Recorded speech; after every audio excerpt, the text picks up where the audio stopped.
Astaghfirullah minal khataya Rabbi zidni ilman nafi'an wa wafiqni amalan shalihan Astaghfirullah rabbal baraya Astaghfirullah minal khataya Rabbi zidni ilman nafi'an wa wafiqni amalan shalihan. Alhamdulillah. Assalamualaikum warahmatullahi ta'ala wabarakatuh. Bismillah. Innal hamdalillah wassalatu wassalamu ala Rasulillah wa ala alihi wa sahbihi wa mawala. La hawla wa la quwwata illa billah. Rabbi shrah li sadri wa yassir li amri wahlul 'uqdatam min lisani yafqahu qawli. Para hadirin, para jamaah sholat subuh di Masjid Jami Al-Istidad yang dirahmati Allah. Syukur alhamdulillah pagi ini kembali kita ditakdirkan oleh Allah untuk bersama berkumpul di majelis yang penuh mubarakah ini dalam rangka majelis taklim. Mudah-mudahan apa yang kita kaji, apa yang kita pelajari dijadikan oleh Allah sebagai ilmu yang barokah, manfaat, dan menyebabkan menjadi tambahan keberkahan hidup kita serta memperberat timbangan amal soleh kita kelak di alam akhirat. Amin Allahumma amin. Para hadirin, ngaji kita pagi ini berada di bulan Rajab, salah satu bulan yang dimuliakan oleh Allah Subhanahu wa ta'ala. Untuk itu bulan Rajab bulannya sudah mulia, kemudian kita isi dengan kegiatan yang positif, yakni majelis taklim. Mudah-mudahan semakin ditambah keberkahannya oleh Allah, mudah-mudahan semakin dilipat gandakan pahalanya oleh Allah, dan mudah-mudahan kita ditambah kesehatannya oleh Allah sehingga bisa menghadiri secara istiqomah di majelis taklim ini. Amin Allahumma amin. Bapak Ibu hadirin sekalian yang dirahmati Allah, ngaji kita pagi ini adalah tetap judulnya seperti kemarin, babnya yakni tentang memuliakan orang perempuan atau memuliakan dan menghormati istri. Banyak hadis Rasulullah yang menyebutkan tentang itu. Di antaranya adalah yang kita kaji pagi ini. Monggo kita kaji. Bismillahirrahmanirrahim. Wa an Muawiyah bin Haidah radhiyallahu anhu qala. Dari sahabat Muawiyah bin Haidah, semoga Allah ridha kepadanya, qala, beliau berkata. Apa kata Muawiyah ini? Qultu, aku berkata, ya Rasulullah, wahai Rasulullah, ma haqqu zaujati ahadina alaihi, apakah hak istri atas suaminya itu? Qala, beliau menjawab, antut imaha idza ta'imta. Kamu harus memberi makan idza ta'imta, jika kamu makan. Wa taksuha idza tasabta, dan kamu harus memberi pakaian jika kamu berpakaian. Wala tadribal wajha, dan kamu tidak boleh memukul wajahnya. Wala tuqabbih, dan tidak boleh menjelek-jelekkannya. Wala tahjur illa fil baiti, dan tidak boleh mendiamkannya illa fil baiti, kecuali dalam rumah. Hadisun hasanun, hadis ini hadis hasan, meriwayatkan pada hadis ini Abu Daud, Imam Abu Daud. Waqala, dan beliau berkata, makna la tuqabbih, yang dimaksud dengan tuqabbih atau menjelek-jelekan, artinya la taqul qabbahakillah, jangan mengatakan semoga Allah menjelekkan kepadamu. Tidak boleh mengatakan seperti itu. Oke. Baik. Saya simpulkan, apa maksudnya hadis yang diriwayatkan oleh Muawiyah ini? Yakni suatu ketika Rasulullah itu bersabda ketika ditanyai oleh sahabat Muawiyah. Apa pertanyaannya sahabat dia Muawiyah? Beliau bertanya, wahai Rasulullah, apa hak seorang istri itu atas suaminya? Kemudian Rasulullah menjawab, kamu harus memberi makan jika kamu makan. Kamu harus memberi pakaian jika kamu berpakaian. Kamu tidak boleh memukulnya. Artinya yang tidak boleh memukul, dan kalau harus memukul adalah tidak boleh memukul bagian wajahnya. Kemudian tidak boleh menjelek-jelekkannya, dan terakhir tidak boleh mendiamkannya atau meninggalkannya kecuali dia berada dalam rumah. Itu.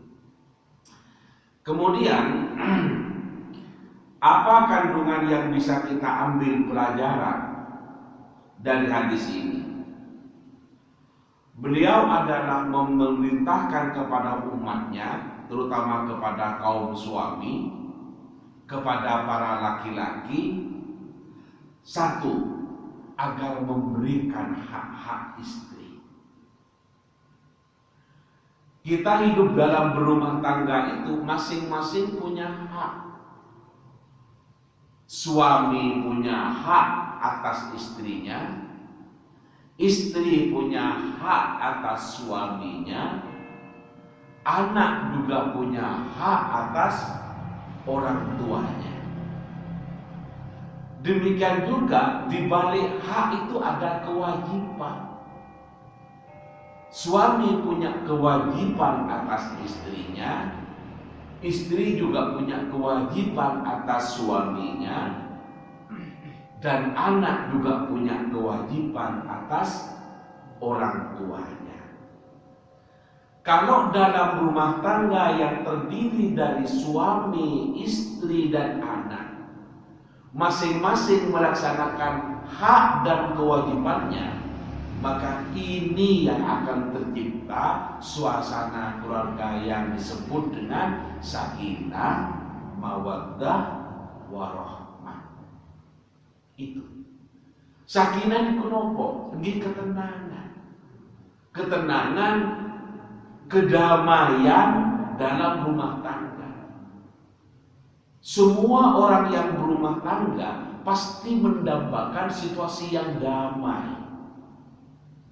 Suami bekerja di luar, cari uang untuk memberikan nafkah kepada anak dan istrinya. Capek di luar, tidak selamanya dalam mencari uang itu selalu lancar. Ada kadang hambatan, ada kadang tarik menarik dengan teman dan lain sebagainya. Bahkan kadang tidak dapat rezeki. Itu adalah panik, capek. Tapi kalau pulang ke rumah, istri bisa memberikan layanan yang baik, diawali dengan senyum, maka kecewa di luar rumah bisa hilang, dan di dalam rumah itulah akan mendapatkan kesejukan. Hati laki-laki yang sejuk itu terasa damai bagi laki-laki. Terasa nikmatnya berumah tangga, beda ada istri dan tidak ada istri. Ini karena suami bekerja, melaksanakan kewajibannya, istri mendapatkan sambutan yang ramah di rumah setelah pulang dari kerja. Ini suami mendapatkan haknya. Demikian juga sebaliknya, istri di rumah mendapatkan haknya karena setelah suami pulang kerja diberikan nafkahnya, maka istri mendapatkan haknya. Kemudian pulang kerja, habis sholat isya, tidur bersama suami, suami tidur dengan istri, istri tidur dengan suami, maka itu namanya istri memberikan kewajibannya. Jadi suami melaksanakan hak dan kewajibannya, istri melaksanakan hak dan kewajibannya. Disinilah kehidupan rumah tangga akan tercipta suasana yang sakinah, damai dan tentram. Mawaddah itu kan kasih sayang. Itu. Nah, tidur bersama suami dalam hubungan yang halal menurut Allah, ini adalah sebuah ungkapan atau sebuah wujudan dari kasih sayang. Suami datang sore sudah capek bekerja seharian, diberi teh hangat atau diberi kopi panas, itu sudah bentuk kasih sayang. Malamnya bersama kumpul anak dan istri dan suami untuk makan bersama. Makan bersama itu adalah sebuah keberkahan akan diberikan oleh Allah. Apa tidak bisa makan sendiri-sendiri? Bisa. Apa bedanya? Allah akan memberikan keberkahan bagi keluarga yang makan bersama. Setidaknya yang tanpa itu kalau makan bareng, iwak ika cukup, isok tadi cukup. Itu salah satu bentuk keberkahan. Anaknya ngambil dagingnya, ibunya ngambil punyanya ikan pindang satu, tinggal kepalanya, papanya ngambil kepalanya, biasa bersama. Tapi coba makan sendiri-sendiri, ibunya ngambil dagingnya, datang adiknya dibalik pindang, makan baliknya oleh ibunya, kemudian tinggal kepalanya. Aduh, ini yang bisa menaikkan darah tinggi. Awak ini apa dianggap kucing kok ditinggali kepalanya dengan tulangnya. Awak itu betul kucing kayak. Tapi kalau bersama-sama, ada yang mengambil kepalanya, ada yang mengambil badannya, merasa tidak dilecehkan, merasa tidak disamakan dengan kucing, karena bersama-sama. Salah satu bentuk keberkahan kan kayak gini. Nasinya sedikit bisa cukup, apalagi banyak. Ikannya sedikit bisa cukup, apalagi banyak. Nah, di dalam makan bersama itu saling memberi peringatan. Nah, tadi gimana sekolahnya? Nah, alhamdulillah lancar Pak. Nilaimu berapa? Ya alhamdulillah Pak. Dapat 60 itu sudah banyak Pak. Kalau 60.000 Pak Sanggup banyak, nah tapi nilai kalau 60 itu kurang. Besok tingkatkan ya nak, biar bagus dan prestasinya bagus, masa depanmu bagus. Siapa?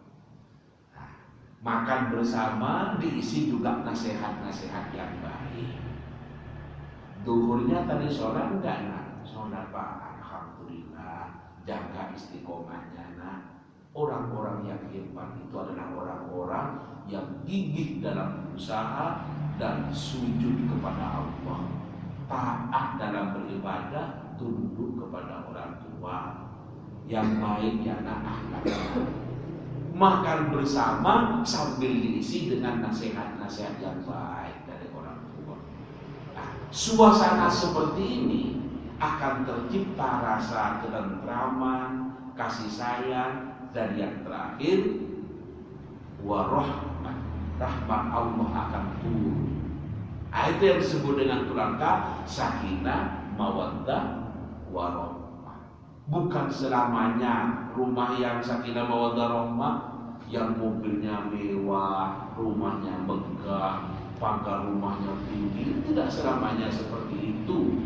Artinya tidak selamanya identik dengan kekayaan. Tapi ketentraman, kedamaian, kesejahteraan, kebahagiaan yang diliputi oleh rasa cinta dan kasih sayang, itu keluarga yang betul-betul diliputi oleh rahmatnya Allah Subhanahu wa Ta'ala. Itu yang penting.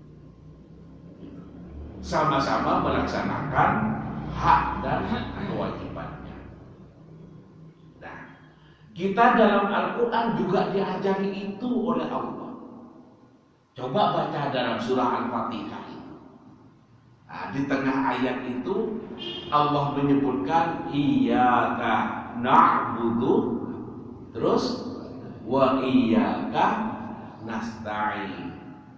Iyyaka na'budu, hanya kepadamu Allah kami menyembah. Na'budu, kami menyembah, kami mengabdi. Wa iyyaka nasta'in, dan hanya kepadamu ya Allah kami meminta pertolongan. Apa yang bisa kita pahami? Na'budu itu kan menyembah. Itu kan kewajiban kita. Kita sebagai hamba Allah maka wajib melaksanakan tugas-tugas kehambaan. Salah satu kewajiban sebagai hamba adalah ya menyembah kepada Allah, sujud kepada Allah, sholat itu. Wa iyyaka nasta'in, dan kemudian minta pertolongan, maka menjadi hak kita untuk mendapatkan pertolongan. Berarti apa? Laksanakan dulu kewajibannya, yakni menyembah, dalam hal ini sholat. Kemudian minta haknya untuk mendapatkan pertolongan dari Allah. Imbang. Minta pertolongan terus tidak pernah sholat. Diketapin ke pangeran, ini sentil. Itu. Jadi keseimbangan. Menyembah kepada Allah sudah dilaksanakan. Minta pertolongan untuk mendapatkan rezeki dari Allah itu wajar. Artinya antara kewajiban dan haknya dilaksanakan secara berimbang. Memberikan nafkah kepada istri betul. Kemudian minta dilayani oleh istri juga betul. Itu namanya keseimbangan. Istri mendapatkan haknya untuk memperoleh nafkah, istri memberikan kewajibannya untuk melayani suami. Suruh kerja tok suaminya, nggak diberi atau nggak dilayani. Suwi-suwi suaminya ngomong, aku ditutup jalan deh, kon kerja tok diambil penghasilan nih. Kalau jalan ya mau nuke mangan, suruh kerja untuk duit. Itu jalan, aku tutup jalan. Aku ngomong deh, aku yang dilayani. Kalau berimbang dengan seperti itu, insya Allah kehidupannya akan menjadi sempurna. Anak juga seperti itu. Biayai anak, diberi nafkah anak, sekolahkan anak, ngajikan anak. Kalau hanya diberi nafkah dulu, tidak pernah disuruh ngaji, jangan salahkan anak kalau kemudian tidak tahu sopan santun. Jangan salahkan anak ketika orang tua sudah meninggal, tidak pernah kirim Fatihah kepada bapak dan ibunya. Memang tidak pernah diajari agama, tidak pernah dikenalkan kepada Allah dan Nabi-Nya. Ajari. Nah, kamu tidak usah iba berdiri kepada bapak bekerja suruh seperti ini, tidak apa-apa. Ini memang kewajiban bapak, nak, untuk mencari rezeki buat biaya pendidikanmu. Tapi ingat, nak, mana papa dan mama atau bapak dan ibu sudah tidak ada, sudah dipanggil oleh Allah. Jangan lupa doa dan Fatihahnya demi keselamatan bapak dan ibu di alam barzakh dan di alam akhirat kelak. Doakan bapak ibu ya, nak. Sedekahi bapak dan ibu ke masjid, ngasih uang koloniati untuk bersedekah yang pahalanya, fadilahnya kamu kirimkan kepada bapak dan ibu. Harus bilang ke takbir, bagus. Kalau tidak bilang, Allah sudah tahu hati manusia. Tidak apa-apa. Bekerja 1 bulan dapat uang 3 juta, alhamdulillah. Disisihkan 1%. 1% bukan 10%, yakni 30.000 dimasukkan ke kotak amal di masjid. Saya niati untuk berbakti kepada bapak dan ibu saya, tapi karena bapak dan ibu saya sudah wafat, maka amal jariah ini mudah-mudahan fadilah dan utamanya disampaikan oleh Allah kepada bapak dan ibu saya yang kini sudah berada di kuburan di alam barzakh. Bagus. Dimengertikan anak, duduk bersama. Tidak apa-apa orang tua solo cari uang makan di anak, tapi harapannya adalah di saat orang tua tidak ada, selalu mengalir doa-doa dari anak dan cucu kita. Karena itu ayo dimengertikan anak-anak dan cucu kita, jangan hanya paham ilmu pengetahuan umum, tapi juga paham ilmu pengetahuan agama. Pengetahuan umum dan pengetahuan agama sama-sama pentingnya. Tidak ada dikotomi antara keduanya. Nah, saya lanjutkan. Antum imaha ila to'inta. Hendaknya kamu memberi makan jika kamu makan. Ini. Jadi jangan sampai suami itu hanya enak sendiri. Kalau misalnya mendapatkan kenikmatan, ya diberi istrinya. Ketika susah, susah bersama. Ketika nikmat, nikmat sendiri. Nah, benar. Tidak benar. Nabung bersama, setelah terkumpul daftar haji bersama. Ini kan susah bersama, nikmat bersama. Di pesawat duduk berdua sambil dijubit istrinya, kita numpak pesawat, ini bukan mimpi, ini kenyataan. Ya Allah, nikmatnya. Dulu Balawi kalau masih kecil kan ada pesawat, kita lari-lari pegang kadang batu kan kayak gitu. Jaluk duit ke kapal, enggak? Jaluk duit belah itu. Nah, kalau haji ini bukan minta uang ke kapal, tapi ngasih uang ke kapal. Ini kan berkebahagiaan. Dulu dilihat itu, cari ini uang itu kayak gitu. Sekarang sudah dinikmati, kerja bersama, solo bersama, tapi numpang pesawat, ayo nikmati bersama. Jangan giliran nabung, giliran kerja, istrinya sudah kerja, setelah terkumpul dibuat daftar haji suami itu, ya jangan. Tapi kalau anggarannya terbatas gimana Pak Yai? Ya enggak apa-apa deh, ini anggarannya terbatas, saya berangkat dulu. perempuan seperti itu sampean. Jangan mari aku yo. Itu nakanan namanya. Dinikmati bersama. Masak di rumah bersama. Kalau ingin sekali-kali makan di luar, mungkin di rumah makan, ajak istri, nikmatnya luar biasa. Itu namanya soro bersama, nikmat bersama. Ini yang diajarkan oleh Rasulullah. Kalau kamu makan, diberi makan. Wa taksuha idza kasaita. Arti, jika kamu berpakaian, ya istrinya harus diberi pakaian. Lebaran beli baju baru, jangan hanya suaminya toh, sarungnya baru, bajunya baru, songkoknya baru, istrinya nggak dipikirkan. Jangan, tidak boleh.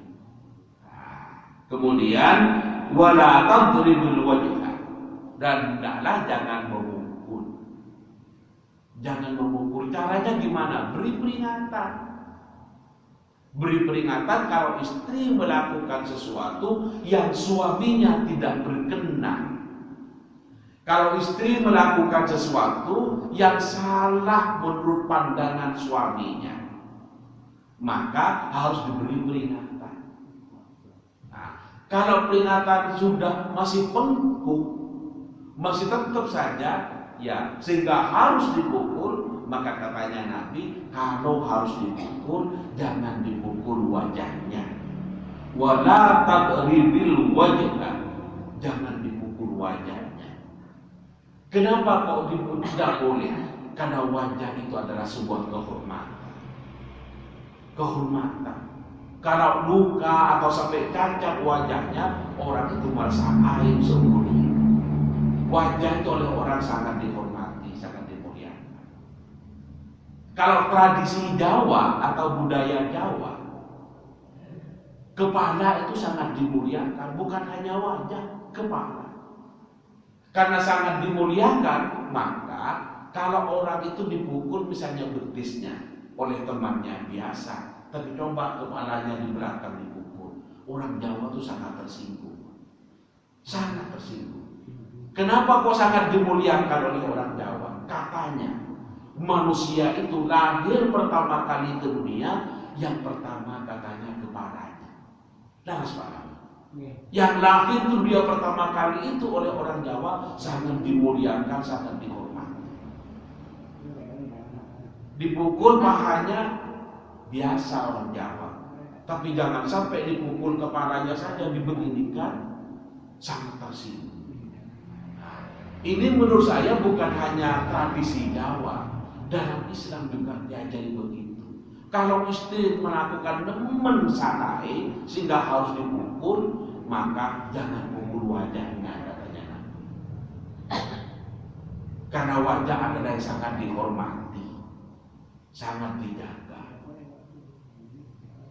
Orang kadang mandi paling sabunan, badannya diratakan, sabunnya diusap, selesai. Tapi bagi perempuan wajah tidak cukup. Bedaknya saja kadang sampai 12. Pertama bedak pelembab, yang kedua bedak, banyak. Itu. Bahkan tidak cukup itu masih kasih lulur, kasih apa. Rawatannya memang banyak. Itu. Jadi intinya laki-laki atau suami tidak boleh memukul istri. Kalau melakukan kesalahan diperingati. Tetapi kalau tetap bengkok, cengkal dan nikmatul, masih tetap saja sehingga harus dipukul, maka jangan pukul wajahnya. Bokong-bokong. Nah, kalau dipukul bokongnya bisa berubah pikiran suami itu. Ini tuh agak lembut ini. Apa sih mas sampai kau mukul bokong bisa lain gitu. Yang asalnya marah-marah bisa hilang marah-marah. Orang perempuan kalau pintar mengambil hati suami, ya gitu. Suami itu bisa luluh kalau sudah ketemu yang satu. Ya sudah, coba itu diberi iming-iming itu sudah hilang emosi. Nah suaminya marah itu tambah dilayani marah, itu tambah ganti, tambah tukaran, bahkan kadang tambah kumpul. Ya, coba suaminya marah-marah, bajunya agak dimelorotkan sedikit, kan berubah suami. Lah kok sampean kok ngono? Ya gak apa-apa tahu. Akan hilang marahnya. Itu kelemahan suami memang di situ. Makanya ketika di rumah itu tidak mendapatkan seperti itu, kemudian di luar mendapatkan lebih atau mendapatkan seperti itu, bisa berubah pikiran suami. Oh kalau di rumah perhatian istri baik, layan istri baik, saya yakin suami tidak akan macam-macam di rumah lagi. Itu gak ngerti katanya Pak Rawi. Di rumah pakai daster terus, warnanya sudah tidak jelas, bahkan ada robeknya lagi. Di luar di kantor orangnya nicis-nicis, yang kumpul ada, bisa berubah pikiran. Nah intinya, ayo hubungan yang baik, jaga keseimbangan antara hak dan kewajiban. Nah, saya tadi pertama mengatakan bahwa hikmah dari mempelajari ini atau kandungan ini satu, berikan hak-hak istri. Nah, kemudian yang kedua, jika istri itu tidak taat, maka perlu diberi pelajaran. Sudah saya sampaikan tadi, memberi pelajaran kepada istri tidak harus seperti Pak Guru dengan muridnya masuk ruangan, pegang kecut dan kapur, tidak harus begitu. Saya sebutkan tadi, bisa dengan di meja makan, diomongin, sampai dengan pintu saya tidak senang. Itu. Atau pada saat mau tidur, sudah jam 9 tidur, sudah sama-sama ada di ranjang, sebelum tidur sambil diingatkan, sampai tadi kemana? Saya ini mas, kok sampai maghrib belum pulang? Iya karena menuntaskan pekerjaan. Itu masih ada waktu besok, lanjutkan besok. Perempuan itu apalagi jadi istrinya orang, kalau maghrib tidak bagus ada di rumahnya orang lain, segera pulang. Kalau ada pekerjaan tidak tuntas, ayo dilanjutkan besok. Diomongi sebelum tidur. Ini kan baik. Oh kadang istri itu karena nggak tahu, kadang-kadang tidak terbiasa. Tapi kalau diingatkan, ya mau itu tidak pantas ada di rumahnya orang. Ayo di rumahnya sendiri, ajak anak-anak berjamaah. Nah kalau ada pekerjaan belum tuntas tapi sudah maulid, ya tinggal saja, lanjutkan besok, masih ada hari besok. Akhirnya apa? Istrinya kan mengerti. Ini adalah sebuah pelajaran. Nah, kalau sebelum tidur diberi pelajaran seperti ini, setelah itu masih belum ngantuk, ada pekerjaan lain yang dikerjakan, monggo. Yang ketiga adalah jika masih tetap tidak tunduk terhadap bimbingan suami, padahal diarahkan untuk menjadi istri yang baik-baik, tapi tetap saja mogok, maka boleh dipukul, tapi katanya Nabi jangan memukul wajahnya. Itu yang ketiga. Kemudian yang keempat, yaitu tidak boleh memukul. Yang ketiga, yang keempat, kalau harus atau kalau terpaksa harus memukul, jangan pukul wajahnya. Kalau usulannya Pak Nawi, sepukul pokoknya. Pengalaman Pak Nawi. Kalau masih sama-sama muda dipukul ibunya, ya lain reaksinya. Suaminya bilang, tapi kalau sudah tua, senjatanya sering sudah tidak aktif. Itu. Kemudian yang keempat,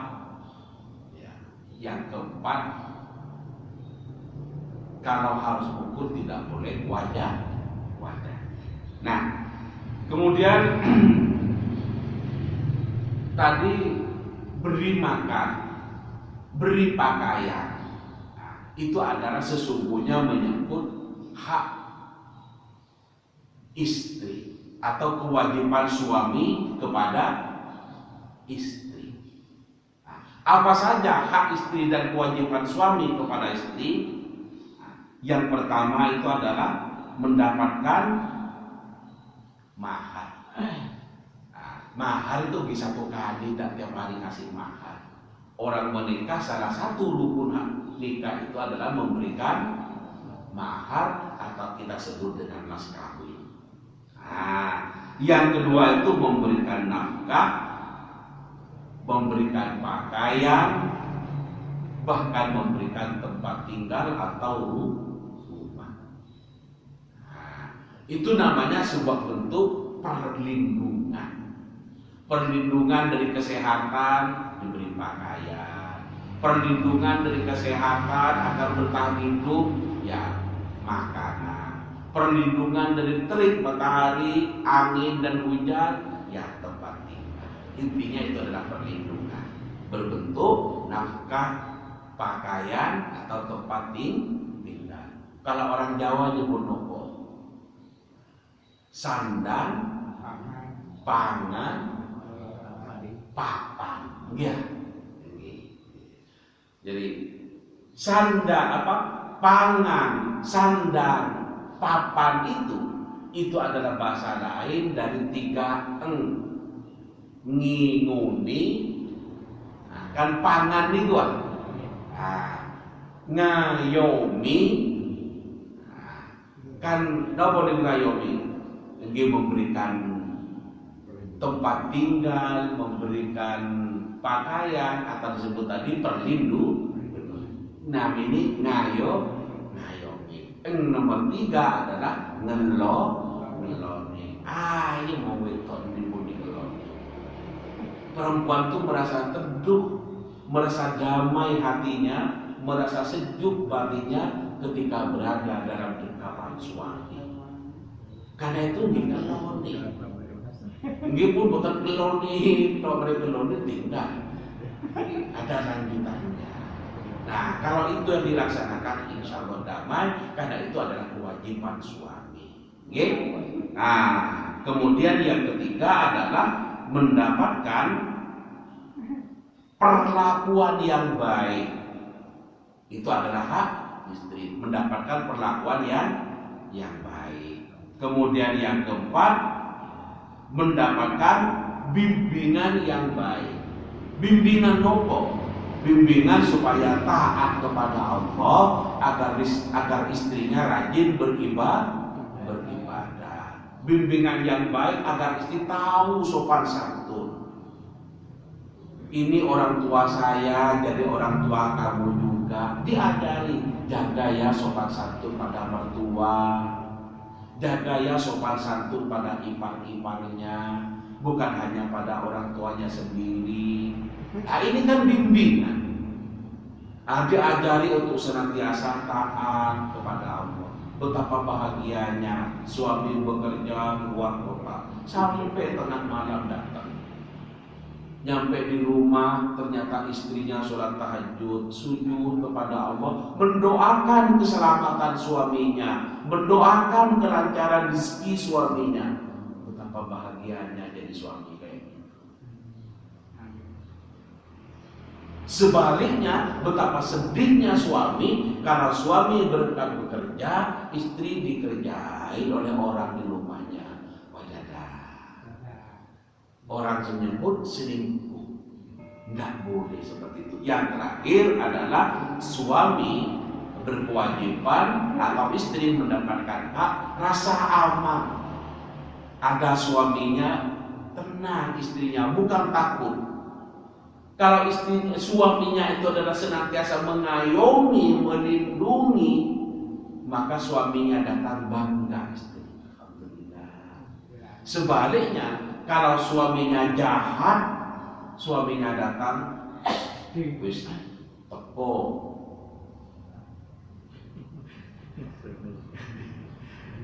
Teko penjahat wis. Ini kan menandakan. Sebaliknya juga begitu, kalau istrinya tidak santun, ngeruai dong. Akhirnya suaminya harus teko malam piring. Istrinya dianggap malampir, suaminya dianggap kerantong. Ngono itu atau di kerantong. Bujuni dianggap kerantong. Nah, suami menganggap istrinya ngono malampir. Ini sudah hubungan suami istri yang tidak sehat, jangan diteruskan. Harus saling menghargai dan harus saling menghormati. Bapak Ibu, itu saja yang bisa saya sampaikan pada pengajian di pertemuan hari ini. Mudah-mudahan ada barokah dan manfaatnya. Saya akhiri, hadanallahu wa iyyakum ajmain ila shiratal mustaqim. Mari kita akhiri dengan bersama-sama membaca doa kafaratul majlis. Bismillahirrahmanirrahim. Subhanakallahumma wa bihamdika asyhadu an la ilaha illa anta astaghfiruka wa atubu ilaik. Rabbana atina fid dunya hasanah wa fil akhirati hasanah wa qina adzabannar. Amin. Mekaten kasat diparangaturaken. Akhirnya hadanallahu wa iyyakum ajmain la siratal mustaqim. Assalamualaikum warahmatullahi wabarakatuh.